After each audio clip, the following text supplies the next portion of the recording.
Hi everyone, welcome to this studio lecture on Einstein coefficients and derivation of relation between them. Einstein coefficients మనకి ఎందుకు ఉపయోగపడతాయంటే ఒక laser medium are active medium తీసుకున్నప్పుడు దాంట్లో ఉండేటువంటి atoms ground స్టేట్లో ఉంటాయి జనరల్గా. వాటి మీద ఎనర్జీ ఇన్సిడెంట్ అయితే ఆ ఐటమ్స్ ఎనర్జీని అబ్జర్వ్ చేసుకుని గ్రౌండ్ స్టేట్ నుంచి ఎగ్జాస్ట్ స్టేట్ ట్రాన్స్ఫర్ అవుతాయి. అలా ట్రాన్స్ఫర్ అయినప్పుడు ఎగ్జాస్ట్ స్టేట్లో ఐటమ్స్ ఎక్కువసేపు ఉండలేవు, వాటి లైఫ్ టైం తక్కువ. సో అవి తిరిగి వాటంతట అవి తిరిగి ఎగ్జాస్ట్ స్టేట్ నుంచి గ్రౌండ్ స్టేట్ ట్రాన్స్ఫర్ అవుతాయి. దాన్ని మనం అప్పుడు ఎనర్జీ రిలీజ్ అవుతుంది. అటువంటి ఎమిషన్ని స్పాంటేనియస్ ఎమిషన్ చెప్పంటాం. అంటే ముందు అబ్జార్ప్షన్ జరుగుతుంది, తర్వాత ఎగ్జాస్ట్ స్టేట్ నుండి ఐటమ్స్ వాటంతట అవి తిరిగి గ్రౌండ్ స్టేట్కి వస్తూ ఆ టూ స్టేట్స్ మధ్య డిఫరెన్స్ ఆఫ్ ఎనర్జీని ఫోటాన్స్ ఫామ్లో మనకి ఎమిట్ చేస్తాయి. అటువంటి ఎమిషన్ని స్పాంటేనియస్ ఎమిషన్ చెప్పంటాం. లేకపోతే ఎగ్జాస్ట్ స్టేట్లో ఉండగానే వాటి మీద మళ్ళీ ఆ డిఫరెన్స్ ఆఫ్ ఎనర్జీ స్టేట్స్ ఎంతైతే ఉందో అంత ఎనర్జీ ఇన్సిడెంట్ అయితే అప్పుడు ఆ ఇన్సిడెంట్ ఫోటాన్స్ ఆ ఎగ్జైటెడ్ ఐటమ్స్ని స్టిమ్యులేట్ చేస్తాయి. సో అలా స్టిమ్యులేట్ చేయడం మూలంగా ఆ ఐటమ్స్ తిరిగి గ్రౌండ్ స్టేట్కి వస్తాయి. అలా వచ్చినప్పుడు ఇన్సిడెంట్ ఫోటాన్స్ ఆ ఎగ్జైటమ్స్ ఎగ్జాస్ట్ స్టేట్ గ్రౌండ్ స్టేట్ వచ్చేటువంటి ఫోటాన్స్ కలిసి బయటకు వస్తాయి. ఆ ఫోటాన్స్ అవి కోరెంట్ ఫోటాన్స్ అవుతాయి, సేమ్ ఫేజ్లో బయటకు ఎమిట్ అవుతాయి. అటువంటి ఎమిషన్ని స్టిమ్యులేట్ ఎమిషన్ చెప్పంటాం. సో ఎగ్జాస్ట్ స్టేట్లో ఉండేటువంటి ఐటమ్స్ తిరిగి గ్రౌండ్ స్టేట్కి వచ్చేటప్పుడు అవి స్పాంటేనియస్ ద్వారా రావచ్చు, లేకపోతే స్టిమ్యులేట్ ఎమిషన్ ద్వారా రావచ్చు. ఫస్ట్ అబ్జార్ప్షన్ జరుగుతుంది ఎనర్జీ ఇన్సిడెంట్ అవడం మూలంగా. సో మనం ఈ అబ్జార్ప్షన్ గురించి, స్పాంటేనియస్ ఎమిషన్ గురించి, స్టిమ్యులేట్ ఎమిషన్ గురించి అవి ఏ రేట్లో జరుగుతాయి అంటే అక్కడ ప్రాబిలిటీ ఏ విధంగా ఉంటుంది, అంటే probability of absorption of radiation ఏ విధంగా ఉంటుంది, probability of spontaneous emission of radiation ఏ విధంగా ఉంటుంది, probability of stimulate emission of radiation ఏ విధంగా ఉంటుంది, దాని గురించి చెప్పడం కోసం 3 క్వశ్చన్స్ ఉపయోగిస్తాం. వాటిని ఐన్స్టీన్ క్వశ్చన్స్ చెప్పంటారు. అందులో ఫస్ట్ది Einstein coefficient of absorption of radiation, దాన్ని B12 అంటారు. నెక్స్ట్ సెకండ్ది Einstein coefficient of spontaneous emission of radiation, దాన్ని A21 అంటారు. థర్డ్ది Einstein coefficient of stimulate emission of radiation, దాన్ని B21 అంటారు. సో B12, A21, B21 ఆ 3 కోఎఫిషియన్స్ని ఐన్స్టీన్ కోఎఫిషియన్స్ అని చెప్పమంటారు. వాటిని మనం ఎక్స్ప్లెయిన్ చేసి వాటి మధ్య రిలేషన్ని డెరివేషన్ చేయాలి. సో దాని గురించి first let us calculate the rate of transitions between 2 energy states 1 and 2 having energies E1 and E2 such that E2 greater than E1 in an atom. First మనం ఒక ఆటమ్ తీసుకుంటున్నాం. ఆ ఆటంలో 2 ఎనర్జీ స్టేట్స్ తీసుకుంటున్నాం. Energy state 1, energy state 2. Energy state 1 is lower energy state, energy state 2 is hire energy state. Lower energy state energy E1, higher energetic energy E2, E2 greater than E1. The probable rate of occurrence of the absorption transition from state 1 to state 2 depends upon the properties of states 1 and 2, and this is also proportional to the energy density U nu of the radiation of frequency nu incident on the atom. అంటే ఇక్కడ మనకి ఈ probability of occurrence of absorption transition అనేది దేని మీద depend ఉంటుందంటే ఆ 2 states 1 and 2 మీద డిపెండ్ అయి ఉంటుంది. అలాగే ఇక్కడ అబ్జార్ప్షన్ జరగాలంటే ముందు ఎనర్జీ ఇన్సిడెంట్ అవ్వాలి కాబట్టి అలా ఇన్సిడెంట్ ఎనర్జీ యొక్క ఎనర్జీ డెన్సిటీ యూన్యూ అంటారు. ఎనర్జీ డెన్సిటీ యూన్యూ అంటే ఎనర్జీ పర్ యూనిట్ వాల్యూమ్, అంటే ఇన్సిడెంట్ ఎనర్జీ యొక్క ఎనర్జీ డెన్సిటీ, దాన్ని మనం యూన్యూ అని చెప్పుకుంటాం మనం. సో ఆ probable rate of occurrence of absorption transition అనేది ఎనర్జీ డెన్సిటీ యూన్యూ మీద డిపెండ్ అయి ఉంటుంది. దాని ప్రకారం మనకి ఆ ప్రాబిలిటీ రేట్ ఆఫ్ అకరెన్స్ మనం P12 అనుకున్నాం అనుకోండి, అంటే స్టేట్ 1 to స్టేట్ 2 ఒక ట్రాన్సిషన్ జరుగుతుంది కాబట్టి అబ్జార్ప్షన్ వల్ల ఆ ప్రాబిలిటీని మనం P12 అనుకుంటే the P12 is proportional to U nu. Therefore P12 is equal to B12 into U nu, where B12 is a proportional constant. Now అంటే the probability of occurrence of absorption transition is given by P12 is equal to B12 into U nu, where B12 is a proportionally constant and is known as Einstein coefficient of absorption of radiation. Now ఇప్పుడు ఇక్కడ atoms exhaust స్టేట్లో ఉన్నాయి. అలా exhaust స్టేట్లో ఉన్నప్పుడు atom అది తిరిగి ground స్టేట్కి వచ్చినప్పుడు తనగా బ్యాక్ వస్తుంది రావచ్చు. ఎందుకంటే ఎగ్జాస్ట్ స్టేట్ యొక్క లైఫ్ టైమ్ బాగా తక్కువ, 10⁻⁸ seconds. అంటే the time in which the atom can remain in the exhaust state is called life time of that exhaust state. ఇక్కడ మనకి ఆ life time very small. So అలా ఎగ్జాస్ట్ స్టేట్ ఉండే atom తక్కువ life time తక్కువ మనకి తిరిగి వాటంతా తిరిగి బ్యాక్ వస్తాయి. అలా వచ్చినప్పుడు మనకి ఎనర్జీ ఎమిట్ అవుతుంది. అటువంటి ఎమిషన్ని స్పాంటేనియస్ ఎమిషన్ చెప్పుకుంటాం. అంటే ఇక్కడ ఈ స్పాంటేనియస్ ఎమిషన్లో యాటమ్ తిరిగి తనగా బ్యాక్ వస్తుంది. అంటే దాని మీద ఎనర్జీ ఇన్సిడెంట్ అవసరం లేదు, ఆల్రెడీ యాటమ్ ఎగ్జాస్ట్ స్టేట్లో ఉంది కాబట్టి the probability of spontaneous emission 2 to 1 is determined only by the properties of states 1 and 2 and is independent of the energy density nu. So మనం ఈ probability of occurrence of spontaneous ఎమిషన్ని మనం A21 అనేటువంటి constant represent చేస్తాం. This A21 is called Einstein quotient of spontaneous emission of radiation.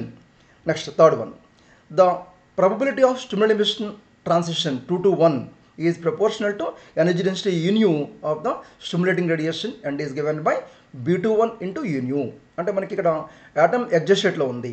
అలా ఉన్నప్పుడు exhaust స్టేట్లో ఉండగానే ఆ టైం లోపలే తిరిగి మనం ఆ యాటమ్ మీద ఎనర్జీ ఇన్సిడెంట్ చేస్తాం అనుకోండి. అంటే ఇన్సిడెంట్ ఎనర్జీ డెన్సిటీ న్యూ అనుకుంటే అప్పుడు మీకు ఇన్సిడెంట్ రేడియేషన్ ఏం చేస్తుందంటే ఆ యాటమ్ని స్టిమ్యులేట్ చేస్తుంది. అలా స్టిమ్యులేట్ చేసినప్పుడు ఆ ఎగ్జిట్ యాటమ్ తిరిగి గ్రౌండ్ స్టేట్కి వస్తుంది. అలా వచ్చినప్పుడు మనకి ఫోటాన్ ఎమిట్ అవుతుంది. అంటే incident photon plus exit atom ground state వచ్చేటువంటి ఫోటాన్, ఆ 2 ఫోటాన్స్ కలిసి బయటకి ఎమిట్ అవుతాయి.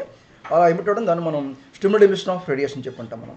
So the probability of stimulated emission transition 2 to 1 is proportional to energy density new of the stimulating radiation. So దాన్ని మనం ఎలా ఎక్స్ప్రెస్ చేస్తామంటే B21 ఇంటూ ఇన్యూగా ఎక్స్ప్రెస్ చేస్తాం. This B21 is known as Einstein quotient of stimulated emission of radiation. So ఈ విధంగా atom exhaust స్టేట్లో ఉన్నప్పుడు తిరిగి అది గ్రౌండ్ స్టేట్కి స్పాంటేనియస్ ద్వారా రావచ్చు, లేదా స్టిమ్యులేటెడ్ ఎమిషన్ ద్వారా రావచ్చు. ద టోటల్ ప్రాబిలిటీ ఏ విధంగా ఉంటుంది? The total probability of transition from atom from state 2 to state 1 is given by P21, that is equal to some of A21 and B21 into nu. That is equal to B21, P21 is equal to A21 plus B21 into nu. This is the total probability of transition for an atom from state 2 to state 1. Okay. ఇప్పుడు మనం ఈ Einstein quotient మధ్య relation చేయాలి. So relation between Einstein కోషంట్స్, దీనికోసం మనం ఏం చేస్తున్నామంటే let us consider an assembly of atoms in thermal equilibrium at temperature capital T with radiation of frequency nu and nu plus d nu and energy density u nu. అంటే ఎందుకంటే మనం Einstein కోషంట్స్ని define చేయడంలో ఒక atom తీసుకున్నాం మనం, కానీ ఇక్కడ ఏం చేస్తున్నామంటే ఇక్కడ ఒక ఆటం బదులుగా అసెంబ్లీ ఆఫ్ ఆటమ్స్ తీసుకుంటున్నాం. అసెంబ్లీ ఆఫ్ ఆటమ్స్ అంటే ఒక సిస్టమ్, ఒక యాక్టివ్ మీడియం అనమాట, అయితే వర్కింగ్ అయితే మనకి లేజర్ మీడియం అనమాట. దాంట్లో ఉండేటువంటి ఆటమ్స్ చాలా ఉంటాయి. అటువంటి సిస్టమ్ ధర్మలీకుల్లో ఉన్నప్పుడు, అంటే దాని యొక్క temperature absolute temperature capital T throughout the medium ఒక రకంగా ఉంటుంది. అలా ఉన్నప్పుడు అటువంటి సిస్టమ్ మీద ఎనర్జీ ఇన్సిడెంట్ అయింది. అలా ఇన్సిడెంట్ అయితే ఎనర్జీ ఎలా ఉంది, ఇన్సిడెంట్ ఎనర్జీ యొక్క ఫ్రీక్వెన్సీ ఎలా ఉందంటే new and new plus new రేంజ్లో ఉంది. అలాగే next energy density, the energy per unit volume ఎంత అంటే న్యూ అనమాట. అలా ఇన్సిడెంట్ ఎనర్జీని అందులో ఉండే ఆటమ్స్ అబ్జార్బ్ చేసుకుంటాయి. అలా అబ్జార్బ్ చేసుకున్నప్పుడు ఆ ఆటమ్స్ గ్రౌండ్ స్టేట్ నుంచి ఎగ్జాస్ట్ స్టేట్ ట్రాన్స్ఫర్ అవుతాయి. ఇప్పుడు మనం గ్రౌండ్ స్టేట్లో ఉండేటువంటి ఆటమ్స్ యొక్క నెంబర్ N1, స్టేట్ 1లో ఉండేటువంటి అంటే లో ఎనర్జీ స్టేట్ అని చెప్పంటాం మనం. ఆ లో ఎనర్జీ స్టేట్లో 1 ఉన్నటువంటి ఆటమ్స్ యొక్క నెంబర్ N1, హై ఎనర్జీ స్టేట్లో ఉండేటువంటి ఐరన్ స్టేట్ 2 అంటాం. ఐరన్ స్టేట్లో 2లో ఉండేటువంటి ఆటమ్స్ యొక్క నెంబర్ N2 అనుకుంటే at any of time T మనం దాన్ని ఎలా ఎక్స్ప్లెయిన్ చేస్తామంటే the number of atoms in state 1 that absorb photons and rise to state 2 per unit time is given by N1 P12 is equal to N1 into B12 into U nu. ఇది మనకి ఎలా వచ్చిందంటే ఒక atom ground స్టేట్లో ఉండేటువంటి atom and incident ఎనర్జీని absorb చేసుకుని exhaust state transfer అయినప్పుడు అక్కడ మనకి ఆ probability of absorption of radiation ఏ విధంగా ఉంటుంది అంటే P12గా ఉంటుంది. ఆ P12 వాల్యూ ఎంత B12 into U nu. ఇక్కడ మనకి N1 ఆటమ్స్ గ్రౌండ్ స్టేట్లో ఉన్నాయి. అలా ఉన్నప్పుడు వాటిల్లో ఎన్ని ఆటమ్స్ ఎనర్జీ ఇన్సిడెంట్ అనేది అబ్జర్వ్ చేసుకుని ఎగ్జాస్ట్ స్టేట్ ట్రాన్స్ఫర్ అవుతాయి అంటే మనం ఆ నెంబర్ని ఎలా చెప్తామంటే the number of atoms in state 1 that absorbs photons and rise to state 2 per unit time is given by N1 P12 that is equal to N1 into B12 U nu అవుతుంది. Next ఇప్పుడు ఇక్కడ మనకి atoms ఇక్కడ exhaust స్టేట్లో ఉన్నాయి. అలా exhaust స్టేట్లో ఉన్నప్పుడు the number of atoms in state 2 that drop to state 1 either by spontaneous emission or by stimulated emission is given by N2 P21 is equal to N2 into A21 plus B21 into U nu. అంటే ఇక్కడ మనకి ఇప్పుడు atoms exhaust స్టేట్లో ఉన్నాయి.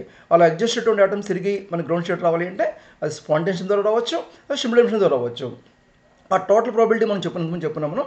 ఒక atom exhaust state నుంచి ground state రావడానికి ఆ స్టిమ్యులేషన్ ద్వారా రావచ్చు, స్పాంటేనియస్ ద్వారా రావచ్చు. ఆ టోటల్ ప్రాబిలిటీ ఏ విధంగా ఉంటుందంటే A21 ప్లస్ B21 ఇంటూ యూన్యూగా ఉంటుంది. సో ఇప్పుడు మనకి N2 ఆటమ్స్కి మనకి ఎన్ని atoms exhaust state to ground state వస్తాయి అంటే the number of atoms in state 2 the drop to state 1 either by spontaneous emission or by stimulated emission is given by N2 into P21 is equal to N2 into A21 plus B21 into U. ఆ విధంగా మనం equation తీసుకుంటాం. Under this condition of equilibrium the number of atoms absorbing radiation per unit time is equal to the number of atoms emitting radiation. అంటే మనకి ఒక equilibrium condition వచ్చేసరికి ఏం జరుగుతుందంటే ఎగ్జాస్ట్ స్టేట్లో ఉన్నటువంటి ఆటమ్స్ యొక్క నెంబర్ అవేమవుతాయి అంటే గ్రౌండ్ స్టేట్ నుంచి ఎనర్జీని అబ్జార్బ్ చేసుకుని ఆటమ్స్ ఎగ్జాస్ట్ స్టేట్ ట్రాన్స్ఫర్ అయినప్పుడు అలా ఎన్ని ఆటమ్స్ అయితే ఎగ్జాస్ట్ ట్రాన్స్ఫర్ అయ్యో మళ్ళీ సేమ్ నెంబర్ ఆఫ్ ఆటమ్స్ తిరిగి మనకి exhaust state to ground state spontaneous ద్వారా కానీ స్టిమ్యులేషన్ ద్వారా వెనక్కి వస్తుంది. కాబట్టి మనకి అక్కడ number of atoms that absorbs energy and goes from ground state to exhaust state is equal to the total number of atoms coming from exhaust state to ground state either by spontaneous emission or by stimulated emission under equilibrium condition. Okay, that means దాని ప్రకారం మనకి N1 P12 is equal to N2 P21. So N1 B12 U is equal to N2 into A21 plus B21 into U. or ఇక్కడ మనం ఇక్కడ right side ఉన్నటువంటి టర్మ్ని మనం అక్కడ N2తో multiply చేసేస్తే N2 A21 plus N2 B21 into U. మనం N2 B21 union left తీసుకెళ్ళి ఇక్కడ యూనియన్ కామన్ చేస్తే N1 B12 minus N2 B21 into U nu is equal to N2 A21. ఇందులో యూన్యూ అంటే ఏంటి energy density, the energy per unit volume. Therefore U nu is equal to N2 A21 by N1 B12 minus N2 B21. ఇక్కడ యూన్యూ అంటే energy density అంటే మనకి substance మీద active medium మీద energy incident అయినప్పుడు యూనిట్ వాల్యూమ్కి ఎంత ఎనర్జీ ఉంది అక్కడ ఇన్సిడెంట్ ఎనర్జీ ఎంత యూన్యూ దాని ఎనర్జీ డెన్సిటీ అని చెప్పమంటారు. That is equal to N2 A21 by N1 B12 minus N2 B21. Next మనం ఇప్పుడు ఇక్కడ ఈ డెనామినేటర్లో మనం N2 B21ని బయటికి కామన్ చేస్తే U nu is equal to A21 into N2 by N2 B21 into N1 B12 by N2 B21 minus 1. ఆ విధంగా మనం దాన్ని సపరేట్ చేసి రాస్తాము. దాన్ని బట్టి మనకి యూన్యూ ఈజ్ ఈక్వల్ టు ఇక్కడ మనకి N2 N2 క్యాన్సిల్ అయితే U nu is equal to A21 by B21 into 1 by N1 by N2 into B12 by B21 minus 1. ఆ విధంగా మనకి ఈక్వేషన్ వస్తుంది. ఈ ఈక్వేషన్లో N1 బై N2 ఈ నెంబర్ ఆఫ్ ఆటమ్స్ యొక్క రేషియోని మనం బోల్ట్జ్మాన్ డిస్ట్రిబ్యూషన్ల ప్రకారం మనం దీన్ని ఫార్ములా తీసుకోవచ్చు మనం. అలా ఇక్కడ B12 B21 ఈ రేషియో ఈ విధంగా ఉంటుంది అనేది చూస్తే మనం thermodynamically it was proved by Einstein that the probability of stimulated absorption is equal to the probability of stimulated emission, that is equal to B12 is equal to B21. Therefore U nu is equal to A21 by B21 into 1 by N1 by N2 minus 1. Next, according to Boltzmann distribution law, N1 is equal to N2 into e to the power of E2 minus E1 by KT. అంటే మనకి ఈ formula ఎలా వచ్చిందంటే Boltzmann distribution ప్రకారం తీసుకుంటాం మనం. అంటే ground స్టేట్లో ఉండేటువంటి ఆటమ్స్ యొక్క number N1, ground state energy E1, అంటే N1 ఆటమ్స్ యొక్క energy E1. Next exhaust state ఉండేటువంటి ఆటమ్స్ యొక్క నెంబర్ N2, అక్కడ ఎనర్జీ ఎంత అంటే E2 అయినప్పుడు మనకి N1 is equal to N2 into e to the power of E2 minus E1 by KT, or N1 by N2 is equal to e power E2 minus E1 by KT, that is equal to e power h nu by KT. అంటే ఇందులో మనకి E2 minus E1 అంటే ఏంటి, atom యొక్క two exhaust states, two energy states, the low energy state energy state energies difference అది, that is equal to h nu అవుతుంది అనమాట. అంటే ఇన్సిడెంట్ ఫోటాన్ యొక్క ఎనర్జీకి ఈక్వల్ అవుతుంది. దాని ప్రకారం మనకి N1 by N2 is equal to e power h nu by KT. ఇందులో మనకి h అనేది ప్లాంక్స్ కాన్స్టెంట్, k అనేది బోల్ట్జ్మాన్ కాన్స్టెంట్. ఇక్కడ మనం ఈక్వేషన్స్ 7, 8 ప్రకారం రెండు కంపేర్ చేస్తే U nu is equal to A21 by B21 into 1 by e power h nu by KT minus 1. ఆ విధంగా మనం ఎనర్జీ డెన్సిటీకి in terms of Einstein coefficients మనం ఒక ఫార్ములా డెరైవ్ చేస్తే మనం U nu is equal to A21 by B21 into 1 by e power h nu by KT minus 1. Next, according to Planck's radiation law, the energy density of radiation is given by U nu is equal to 8 pi h nu cube by c cube into 1 by e power h nu by KT minus 1. అంటే మనకి planks రేడియేషన్లో అని చెప్పింది మనకి. అంటే planks రేడియేషన్ల ప్రకారం Planck అనే scientist energy distribution ఏ విధంగా ఉంటుంది అంటే ఒక బ్లాక్ బాడీ నుంచి ఎనర్జీ ఎమిట్ అవుతున్నప్పుడు ఎనర్జీ ఏ విధంగా రేడియేట్ అవుతుంది అని చూస్తే ఫోటాన్స్ ఫామ్లో రేడియేట్ అవుతుంది అనమాట. అలా రేడియేట్ అయినప్పుడు మనకి ఎనర్జీ డెన్సిటీ ఏ విధంగా ఉంటుంది అంటే ఎనర్జీ పర్ యూనిట్ వాల్యూమ్ ఎంత ఉంటుంది దాని గురించి ఒక అతను ఫార్ములా డెరివేషన్ చేశాడు. దాన్ని ప్లాంక్స్ రేడియేషన్ అని చెప్పి అంటారు. దాని ప్రకారం మనకి energy density U nu is equal to 8πh⁴ into 1/e⁻h⁴ (kT-1), where c is velocity of light, h is Planck's constant, k is Boltzmann constant, t is absolute temperature. So ఇప్పుడు మనం equation 9a 10a కనుక compare చేస్తే A21/B21 is equal to 8πh⁴ అని మనకు వస్తుంది అనమాట. A21/B21 is equal to 8πh⁴. ఈ ఫార్ములాలో మనకి A21 అంటే ఏంటి, Einstein quotient of spontaneous emission of radiation, B21 అంటే Einstein quotient of stimulated emission of radiation. So ఆ A21/B21 రేషియో అనేది ఎలా ఉంటుందంటే 8πh⁴కి సమానంగా ఉంది. సో అందులో మనకి ఈ ఫార్ములాలో 8πhc ఇవి కాన్స్టెంట్స్ ఇవి. దాని ప్రకారం మనకి A21/B21 ఈజ్ ప్రపోర్షనల్ టు μ³ అవుతుంది అనమాట. అంటే equation 11 shows that the ratio of Einstein quotient of spontaneous emission to the Einstein quotient of stimulated emission of radiation is directly proportional to the cube of the frequency of incident radiation. That is A21/B21 is proportional to μ³. This shows that the probability of spontaneous emission increases rapidly with energy difference between the two states. అంటే మనకి ఇక్కడ ఈ active మీడియంలో ఉండేటువంటి atoms Lorenz state to hydrogen state transfer అయినప్పుడు ఆ Lorenz స్టేట్కి hydrogen స్టేట్కి difference of energy E2 - E1 ఎంత ఉంది దాని డిపెండ్ మనకి అక్కడ ఈ ప్రాబిలిటీ ఆఫ్ స్పాంటేనియస్ ఎమిషన్ ఉంటుందన్నమాట. అంటే ఆ డిఫరెన్స్ ఎక్కువ ఉంటే స్పాంటేనియస్ ఎమిషన్ ఎక్కువ జరుగుతుంది. మనకి లేజర్ బీమ్ రావాలంటే స్టిమ్యులేషన్ ద్వారా లేజర్ బీమ్ రావాలి. సో మనకి ఇక్కడ A21/B21 రేషియో తక్కువ ఉండాలన్నమాట. So A21/B21 is proportional to μ³. ఆ విధంగా మనం ఈ ఐన్స్టీన్ కోషన్స్ మధ్య రిలేషన్ని ఎక్స్ప్లెయిన్ చేస్తాం. So what are Einstein coefficients, derive the relation between them అని మీకు ఒక ఎస్ఏ క్వశ్చన్ అది. ఈ ఎస్ఏ క్వశ్చన్ ఇస్తే మీరు ఈ విధంగా ఎక్స్ప్లెయిన్ చేయాలి. This important SA question. Okay, జాగ్రత్తగా ప్రిపేర్ అవ్వండి. All the best.